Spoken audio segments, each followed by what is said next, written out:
तो हेलो दोस्तों, आज की वीडियो जो रहने वाली है वो रहेगी एस्टर और किया सेल्टॉस के कंपैरिजन में आपको बताऊंगा कि हाइट, विड्थ और लेंथ में ये सेल्टॉस ज़्यादा बड़ी है या एस्टर ज़्यादा बड़ी है, और इनके की फीचर्स जो हैं कि भाई उसके अंदर क्या फंक्शंस आते हैं और इसमें क्या फंक्शंस आते हैं, उनको भी मैं आज आपको एक कंपैरिजन शीट क्रिएट करके और सारी चीज़ें क्लियरली दिखाऊंगा, ताकि आपके लिए वो चीज़ सोचने कन्वीनियंट हो जाए थोड़ा सा कि मेरे को एस्टर लेनी चाहिए या सेल्टॉस लेनी चाहिए।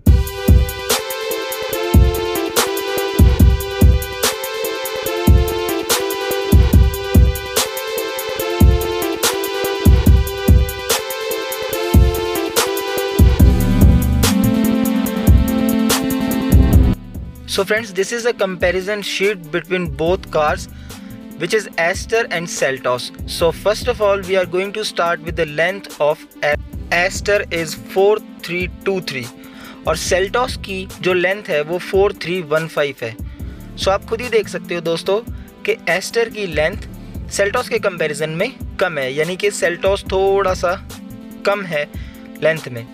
और अगर मैं विड्थ की बात करता हूँ तो 1809 एस्टर की है और 1800 सेल्टॉस की है। सो ये भी एक, हालांकि मिनिमली हो, बट ये 9 mm का डिफरेंस है इन दोनों के बीच में। और अगर हम हाइट की बात करते हैं, सो एस्टर की हाइट है 1650 और सेल्टॉस की आप देख सकते हैं 1620, यानी कि 20 mm का डिफरेंस हमें यहाँ पर भी देखने के लिए मिल जाता है। ABS यानी कि एंटी ब्रेकिंग सिस्टम दोनों के अंदर है, और EBD stands for electronic brake disforcement, so वो भी दोनों गाड़ियों के अंदर आ जाता है। और फ्रंट ब्रेक भी है इसके अंदर और रियर ब्रेक्स भी हैं। मोस्टली गाड़ियों के अंदर क्या होता है कि फ्रंट व्हील ड्राइव होती है गाड़ी अपने इस सेगमेंट की। सो ज़्यादातर गाड़ियों में क्या होता है, फ्रंट के जो होते हैं वो डिस्क ब्रेक्स होते हैं और रियर के जो ब्रेक्स होते हैं वो ड्रम ब्रेक्स होते हैं। सो इनमें भी डिफरेंस है, लेकिन इन दोनों सेगमेंट, मतलब इस सेगमेंट की गाड़ी में इन दोनों गाड़ियों के अंदर हमें चारों टायर्स डिस्क ब्रेक देखने के लिए मिल जाते हैं। अब इंटरनेट कनेक्टिविटी की बात करूं तो आजकल मॉडर्न ज़माना है, तो इसके अंदर भी इंटरनेट कनेक्टिविटी हमें मिलेगी, जिसके थ्रू आप नेविगेशन सिस्टम ये सारी चीज़ें यूज़ कर सकते हैं। वॉइस कमांड का ऑप्शन भी इन दोनों गाड़ियों के अंदर हमें मिल जाएगा। सनरूफ में यहाँ पर आप देख सकते हैं एस्टर के अंदर पेनोरामिक सनरूफ मिलेगा हमें, और इसके सेल्टॉस के अंदर सनरूफ नहीं है। सो ये कहीं ना कहीं आई थिंक इस चीज़ में एस्टर ने सेल्टॉस को पीछे छोड़ा है। जो इसकी टच स्क्रीन की अगर मैं बात करूं, सो वो इंफोटेनमेंट 10.1 इंचज़ का एस्टर के अंदर दिया हुआ है हमें, और सेल्टॉस के अंदर 10.25 का आता है।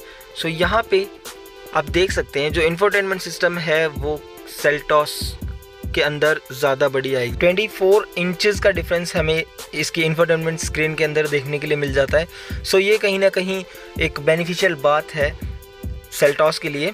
और इसके अंदर 360 डिग्री कैमरा आ जाता है दोनों गाड़ियों में।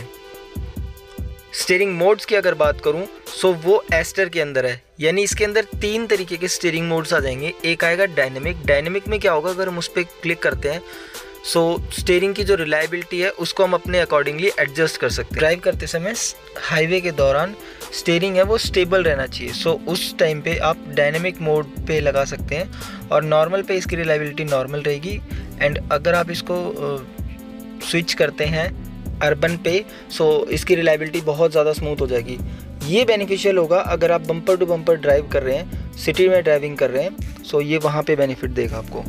और इसके बाद अगर हम बात करें डिजिटल की, तो एस्टर के अंदर डिजिटल की आती है एक्सेप्ट सेल्टॉस, और एडास के फीचर्स की अगर मैं बताऊं तो वो इसके अंदर ही आते हैं एस्टर के अंदर।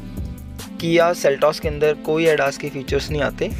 और एडास का मेनली वर्क क्या होता है, it's stands for advance driving assist system, यानी कि आप कार को ड्राइव करोगे उस टाइम ये हमें असिस्ट करेगा वाइल ड्राइविंग। सो इसके अंदर बहुत सारे फीचर्स आ जाते हैं, जैसे कि लेन कीप असिस्ट, गाड़ी लेन के सेंटर में चलती है। लेन कीप प्रिवेंशन, अगर गाड़ी लेन से बाहर जाएगी तो स्टीयरिंग ऑटोमेटिकली मूव करेगा, और ये रेडार बेस्ड वर्क होता है। रेडार जो अटैच रहते हैं वो कैमरे के साथ रहते हैं, एक कैमरा विंडशील्ड पे होता है, उसके अकॉर्डिंगली वर्क करता है ये। सो ये भी कहीं ना कहीं बेनिफिशियल सेफ्टी फीचर में काउंट होता है। ये एडास के फीचर आते हैं। इसके अंदर इंटेलिजेंट हेडलैम्प कंट्रोल्स आ जाएंगे। उसमें क्या होगा, अगर सामने वाली गाड़ी की हाई बीम है सो इसकी ऑटोमेटिकली लो हो जाएगी। और स्पीड असिस्ट सिस्टम आ जाएगा, यानी कि सामने अगर 80 की स्पीड का बोर्ड लगा हुआ है सो अगर आपने इंटेलिजेंट मोड पे लगा रखा है गाड़ी को सो ये ऑटोमेटिकली 80 की स्पीड पे आ जाएगी। सो ये भी कहीं ना कहीं बेनिफिशियल फीचर आता है।